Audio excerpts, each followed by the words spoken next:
Hi friends, आज के इस वीडियो में मैं आपको व्हाट इज ऑपरेटिंग सिस्टम से लेके ऑपरेटिंग सिस्टम का कैरेक्टरिस्टिक्स, टाइप्स, एडवांटेजेस, डिसएडवांटेजेस और ऑपरेटिंग सिस्टम नहीं था तो हम कंप्यूटर सिस्टम से कैसे इंटरेक्ट करते थे, इन सभी चीज़ों को इसी एक ऑपरेटिंग सिस्टम वाले वीडियो में बताऊंगा। तो सबसे पहले ऑपरेटिंग सिस्टम क्या होता है, मैं डेफिनेशन से स्टार्ट कर रहा हूँ। Operating system is a collection of set of programs. Operating system जो है सेट ऑफ प्रोग्राम्स का कलेक्शन है। तो यहाँ पे जो सेट ऑफ प्रोग्राम्स आपको दिख रहा है इसे आप सॉफ्टवेयर भी कह सकते हैं। तो यहाँ पे मैं कह सकता हूँ कि operating system is a collection of software which manages all the resources of the computer system, जो कि हमारे कंप्यूटर सिस्टम के सारे रिसोर्सेस को मैनेज करता है। कौन मैनेज करता है? ये ऑपरेटिंग सिस्टम मैनेज करता है। तो यहाँ पे हम अपने कंप्यूटर सिस्टम में जितना भी काम करते हैं, जो भी कंप्यूटर के रिसोर्सेस होते हैं, उन सभी को यही मैनेज करता है। कंसिडर करिए आपने एक ही साथ अपने कंप्यूटर सिस्टम में 3 टास्क को परफॉर्म करा, तो उन तीनों टास्क में से किसको सबसे पहले परफॉर्म करना है, किसको कितनी मेमोरी देनी है, इन सभी को कौन डिसाइड करता है? ऑपरेटिंग सिस्टम डिसाइड करता है। इसीलिए तो यहाँ पे लिखा है मैनेजेस ऑल द रिसोर्सेज। नीचे लाइन में देखिए, it is an intermediator between the user and hardware. हमारा जो ऑपरेटिंग सिस्टम होता है वो यूज़र और हार्डवेयर के बीच में इंटरमीडिएटर का काम करता है। तो यहाँ पे इंटरमीडिएटर का क्या मतलब है, मैं आपको यहाँ पे फिगर के थ्रू समझा रहा हूँ। तो कंसीडर करो यहाँ पे हमारे पास एक यूज़र है, ठीक है, ये हो गया अपना यूज़र और ये हो गया अपना कंप्यूटर सिस्टम, जिसे आप कोर हार्डवेयर भी कह सकते हैं।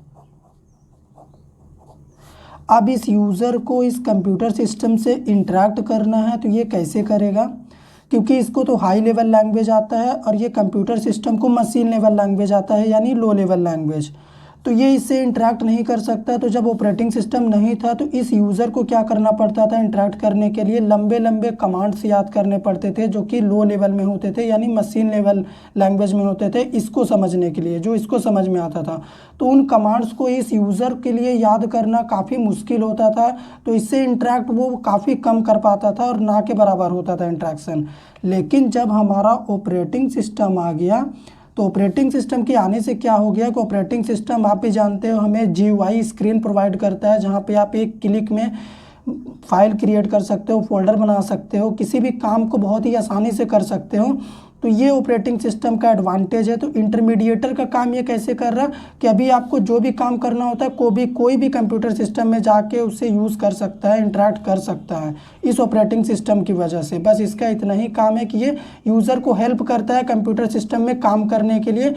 ऑपरेटिंग सिस्टम क्या करता है, यूज़र के जो हाई लेवल लैंग्वेज होता है वो उसको लेता है और कंप्यूटर सिस्टम को ट्रांसलेट करके मशीन लेवल लैंग्वेज में देता है। और ये जो भी मशीन लेवल लैंग्वेज में रिजल्ट देता है ये क्या करता है, यूज़र को फिर से ट्रांसलेट करके हाई लेवल में देता है। तो बस ये हो गया, ऑपरेटिंग सिस्टम नहीं था और होने पे हमें क्या एडवांटेज मिला। अभी नीचे देखिए मैंने आपको लिखाया है कैरेक्टरिस्टिक्स। तो ऑपरेटिंग सिस्टम का विशेषता क्या है, यानी कैरेक्टरिस्टिक्स। तो पहला होता है शेड्यूलिंग।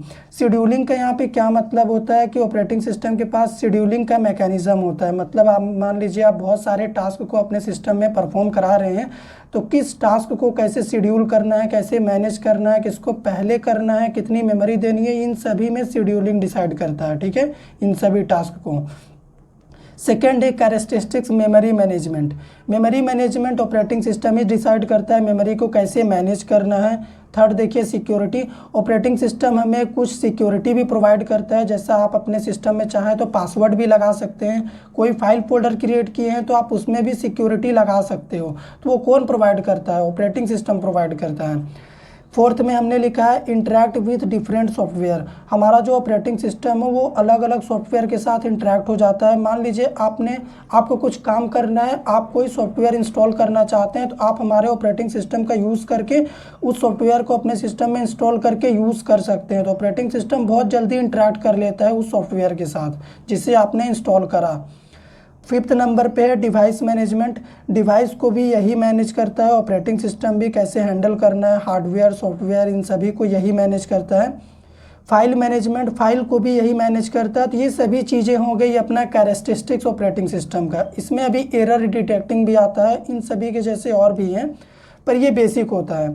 टाइप्स में देखो ऑपरेटिंग सिस्टम कितने टाइप्स का होता है। पहला होता है batch operating system, second time sharing operating system, third में डिस्ट्रीब्यूटेड ऑपरेटिंग सिस्टम, फोर्थ में नेटवर्क ऑपरेटिंग सिस्टम और लास्ट देखिए रियल टाइम ऑपरेटिंग सिस्टम। अगर आप चाहते हैं कि इन टाइप्स के ऊपर मैं एक सेपरेट वीडियो बनाऊं तो मुझे कमेंट करके बताइएगा, मैं इन सभी टाइप्स के ऊपर एक सेपरेट वीडियो बनाऊंगा। अभी मैं आपको ऑपरेटिंग सिस्टम का एडवांटेजेस और डिसएडवांटेजेस बता रहा हूँ। फर्स्ट एडवांटेज देखिए ऑपरेटिंग सिस्टम का क्या है। Operating system provides a GUI interface for the users. Operating system जो होता है यूज़र्स के लिए यानी हमारे लिए GUI इंटरफेस प्रोवाइड करता है, यानी graphical user interface in the form of menu, icons and buttons. आप देखते होंगे एकदम नीचे कॉर्नर साइड में आपको एक मेन्यू बार मिलता होगा, उसमें जब आप क्लिक करेंगे तो कंप्यूटर सिस्टम के सारे फीचर्स को आप वहां से एक्सेस कर सकते हो, यूज़ कर सकते हो, समझ सकते हो। आइकन्स होते हैं आपके GUI स्क्रीन में, अगर आप उनमें क्लिक करेंगे तो वो वर्क करेंगे। एंड बटन्स होते हैं, ये हमारा GUI का पार्ट होता है। तो मेन एडवांटेज होता है ऑपरेटिंग सिस्टम का यही कि ये हमें GUI इंटरफेस प्रोवाइड करता है ताकि हम आसानी से काम कर सके कंप्यूटर सिस्टम में। सेकेंड एडवांटेज क्या है, operating system also allow us to sharing the resources with other users. अगर आप किसी दूसरे यूज़र्स के साथ अपने रिसोर्सेज को शेयर करना चाहते हैं, डेटा को शेयर करना चाहते हैं तो आप कर सकते हैं। इवन आप डिफरेंट ऑपरेटिंग सिस्टम में भी कर सकते हैं। मान लीजिए आपके कंप्यूटर सिस्टम में कोई डेटा है तो आप अपने एंड्रॉयड मोबाइल में भी ले सकते हैं। थर्ड पॉइंट देखिए क्या है, it helps user to understand the functions of a computer. Operating system क्या करता है, यूज़र को हेल्प करता है कंप्यूटर के बेसिक फंक्शंस को अंडरस्टैंड करने के लिए, यानी समझने के लिए। आप चाहें तो कंप्यूटर सिस्टम का फंक्शन को ही कंप्यूटर सिस्टम में ही समझ सकते हैं। किसकी मदद से, ऑपरेटिंग सिस्टम की मदद से। फोर्थ पॉइंट में हमारा देखिए हमने क्या लिखा है, it is very easy to use. Operating system को यूज़ करना बहुत ही इजी है। क्यों ईजी है, क्योंकि हमारा फर्स्ट पॉइंट में ही हमने बताया ऑपरेटिंग सिस्टम हमें GUI इंटरफेस प्रोवाइड करता है, यानी ग्राफिकल यूज़र इंटरफेस, उसमें काम करना बहुत आसान होता है। लास्ट पॉइंट एडवांटेज का देखिए, it can be easily updated. Operating system को अपडेट करना काफ़ी ज़्यादा आसान होता है। आजकल तो ये अपने आप भी अपडेट होने लगते हैं। आपको अगर अपने आप नहीं करवाना होता तो आपको फोर्सली जाके वहाँ पे डिसेबल करना होता है अपडेट के फीचर को। डिसएडवांटेज क्या है ऑपरेटिंग सिस्टम का, if the operating system is corrupted then it will affect entire system. अगर आपका ऑपरेटिंग सिस्टम करप्ट हो गया तो आपका एंटायर सिस्टम अफेक्ट कर जाएगा and the computer system will not work. आपका कंप्यूटर काम नहीं करेगा। ये मेन डिसएडवांटेज है इसका। सेकंड क्या है, only some task run at a time. आप अपने ऑपरेटिंग सिस्टम में केवल कुछ काम को ही एक साथ कर सकते हैं, यानी मल्टीटास्किंग तो आप कर सकते हैं, लेकिन ऑपरेटिंग सिस्टम में करने के लिए हज़ारों काम है, लेकिन उन हज़ारों में से आप 10-20 काम को ही एक साथ कर सकते हो, सभी को नहीं कर सकते।